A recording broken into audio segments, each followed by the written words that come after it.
পশ্চিমবঙ্গের আরজিকর মেডিকেল কলেজের ৩১ বছরের চিকিৎসক সেকেন্ড ইয়ারের post graduate trainee doctor Moumita Debnath গত ৯ আগস্ট শুক্রবার ৩৬ ঘন্টার ডিউটি শেষে সেমিনার রুমে বিশ্রাম নিচ্ছিলেন। সেই সময় তাকে ধর্ষণ করে হত্যা করা হয়েছে। এই ঘটনাটি খুবই লজ্জাজনক এবং বিভৎস। ইনভেস্টিগেশনের পর জানা গিয়েছে ডক্টর মৌমিতা দেবনাথকে যে দুইজন হাত ধরে রেখেছিল তার মধ্যে একজন নাকি তারই এক ফিমেল কলিগ। একটা মেয়ে হয়েও সে কিভাবে এমনটা করতে পারল?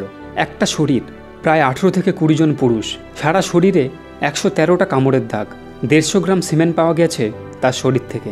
শুধু একবার কল্পনা করুন তো, একজন সুস্থ মানুষকে ঠিক কতক্ষণ গলা চেপে ধরে রাখলে তার চোখ দিয়ে রক্ত বের হয়ে যায়। এই পুরো সময়টায় যে দুজন ডক্টর মৌমিতার হাত চেপে ধরে রেখেছিল তার মধ্যে একজন সেই মৌমিতারই ফিমেল কলিগ।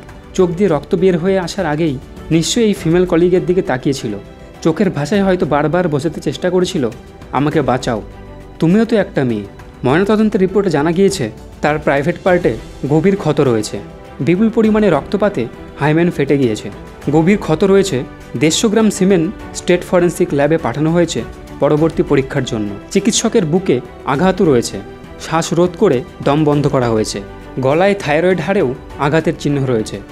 আঙুলের নখ ডিএনএ স্যাম্পলিং স্টেট ফরেন্সিক ল্যাবরেটরিতে পাঠানো হয়েছে। জঘন্য, খুবই কষ্টদায়কভাবে হত্যা করা হয়েছে।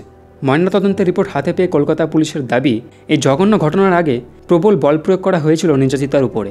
তারই ইঙ্গিত মিলেছে ময়নাতদন্তের রিপোর্টে। কোন আঘাত কিভাবে হয়েছে তাই রয়েছে রিপোর্টে। এমনকি নিজেকে বাঁচাতে ডক্টর মৌমিতা দেবনাথ প্রাণপণ চেষ্টা করেছিল। প্রবল ধস্তাধস্তি হয়েছিল। বাধা দিতে চেয়েছিল নির্যাতিতা। তিনি যে বাধা দিতে চেয়েছিলেন তারও প্রমাণ পেয়েছে পুলিশ কর্তৃপক্ষ। তার হাত ও মুখে আঁচড়ের দাগ মিলেছে।